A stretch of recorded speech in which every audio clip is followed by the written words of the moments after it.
Hello, everyone. My name is David DeSantis III, and today I'm going to be talking about Project Hail Mary. Now, this movie came out about a month ago. I just saw it like last week, this week maybe, and really want to talk about it. I haven't made a video in a while. I wasn't thinking about not making videos anymore, but this movie made me want to get back into this, made me want to talk about movies again. So I'm super excited to talk about this because it was so good. I was waiting for this movie ever since the trailer dropped because I love The Martian. If you saw that movie, that's a 2015 movie with Matt Damon, and it's based off of a book written by the same guy who wrote Project Hail Mary. So, very excited for that reason. Very excited for the reason that Ryan Gosling was going to be the lead actor, and he's just basically great in everything that he's in.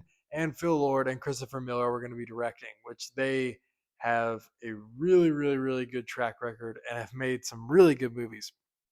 Surprising ones, in my opinion, that have shocked me. And so going into this movie, really it was all green flags. I didn't see it for a month. I stayed away from most reviews and really any spoilers, which was really nice because normally that doesn't happen.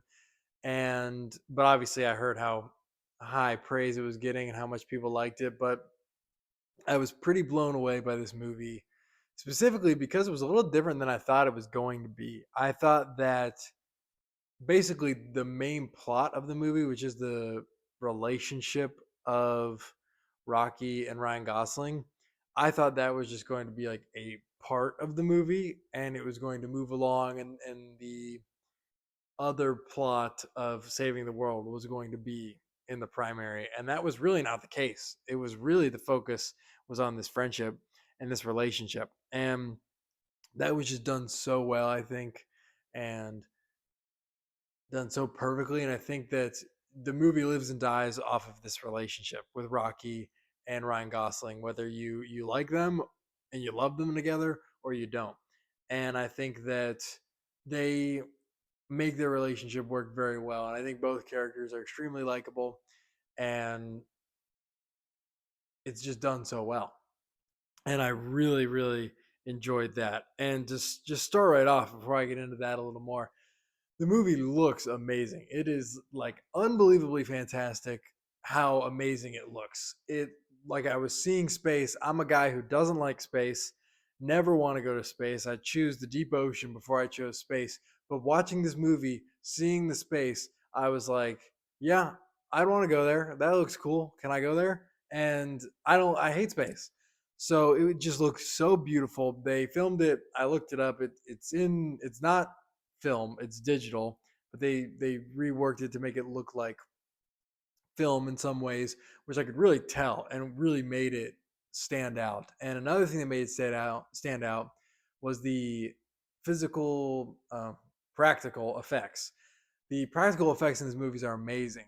From what I read, they basically built the spaceship like completely, and so Ryan Gosling, when he's going through the spaceship, it's all real, which I could feel. I could tell, like you could just see that like everything was real there, and even Rocky in some moments, you could just tell they were trying to do their best and keep as little CGI and like special effects and focusing in on the practical effects, which I think is what makes this movie stand out. Because nowadays is just somebody in a blue room or this person in a blue room, and it's like I don't want to go see a movie about people standing in a blue room when I can obviously tell there is a giant screen behind them or that there's just nothing real about this. I think that movies in the past, as like the 2010s, have better effects than some of the movies, most of the movies that come out now. And I think that part of that is because they rely too heavily on special effects. It's special for a reason. I think that if effects were a cake, the cake itself should be practical effects, and the icing is the special effects CGI, unless you're Avatar. But for everything else, it should be like that.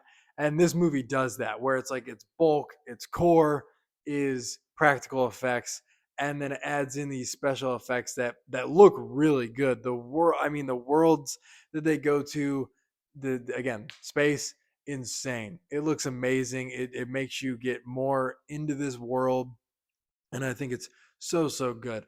And now going away from the visuals and direction, which was really good. The directing I think was really great. There was just some amazing shots, some fantastic cinematography. But going into the story, I think that this story is really cool. Another thing that threw me by surprise was how this story was told. It kind of goes back and forth between Ryan Gosling on the ship and Ryan Gosling before the ship. And I think that they do that so well. There's a really good um, story device that they use that explains the reasoning for going, okay, we're back in the past. He's a teacher. Okay, we're back in space. They really have the author of this book, I think his name's Dave something.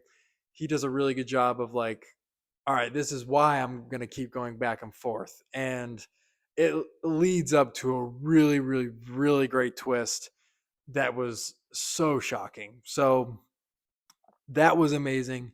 So the story was amazing. And of course, I was expecting it to be amazing because of The Martian and the quality of books that this guy makes. And it was so amazing. And it's written so well, and you kind of like The Martian, but even less so. There's not a lot of action. And in The Martian, there is an action, but there's like stuff going on. There's like peril. He has to figure out literally how to live on a different planet. In this one, it's more like, for the most part, they're fine. Obviously, Earth and this place that Rocky comes from are dying, but like they're fine, and they just got to figure it out. And you don't necessarily feel like speed. Like there's not a lot of like, okay, like let's go, we got to get this done, we got to do it now. And it's like, no, let's joke around, let's have a little fun, let's build a relationship, and oh shoot, let's figure out why the heck these stars are dying. And so I guess that can pull away from it a little bit. The humor aspect is definitely turned up to a 10. And so I think that takes back a little bit of like the, oh my gosh, the world is dying.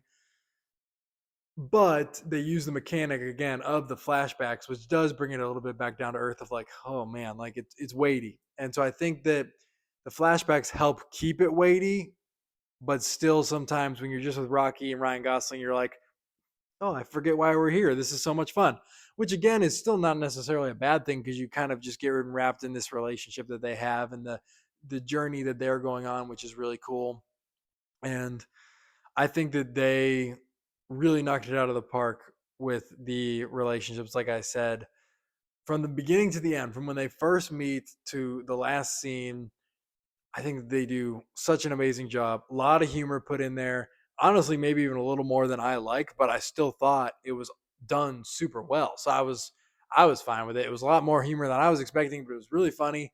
So I was like, yeah, I'll take it. Not what I was expecting, but great. And again, that's the thing. A lot of things in here, the way the story moved, the character development, the things that the movie focuses on versus what I thought they were going to focus on. A lot of expectations I had that weren't met, but I was pleased with what they did differently and what, the choice was. And so I think that it was so amazing. And yeah, I loved it. My only problems, I have two problems. One, this is a 2.5 hour movie. I don't mind long movies most of the time. I think that, if it's a good movie, you get swept up in it and you forget that it's 2.5 hours. And with this movie, it didn't really feel like 2.5 hours because it was super fast paced. That's a little bit of an issue I have, is how fast paced it was, because there's some, like, again, heavy scenes that really are like, oh my gosh, like, are tears forming, oh my gosh, this is crazy. And then it's like, bam, next scene, bam, we got to move on, bam, flashback, bam, flash forward. And it's like, okay, whatever I was feeling, that's gone, because I need to think about this. And so I think that there's some like big moments that are like, whoa, like I need to sit in this for a second. And they're just like, nope, we got to go to the next scene because we're out of time.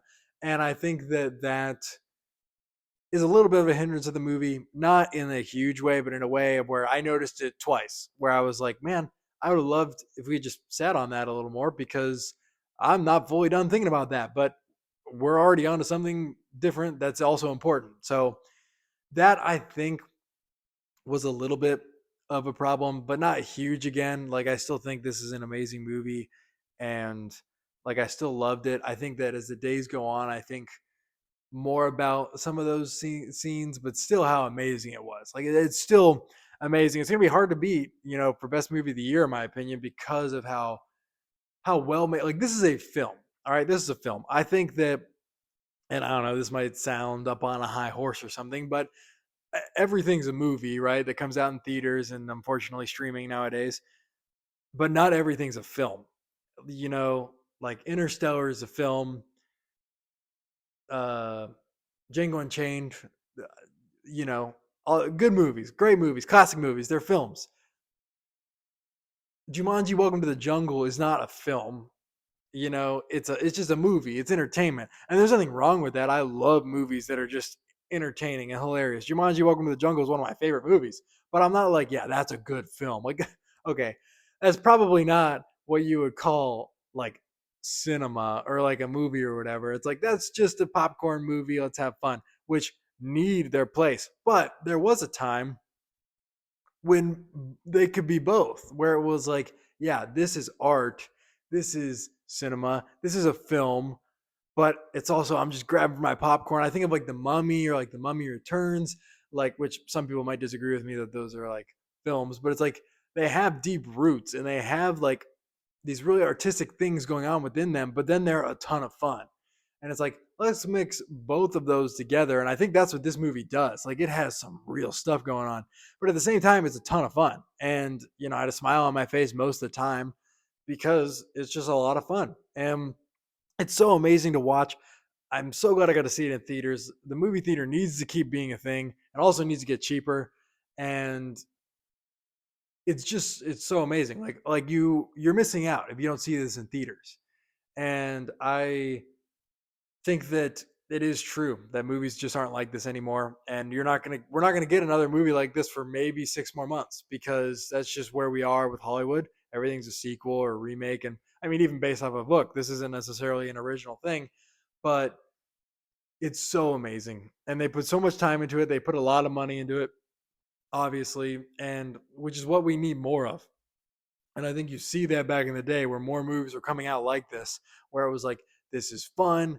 There's a lot of money into it. It's well produced. There's so many great practical effects. There's great special effects.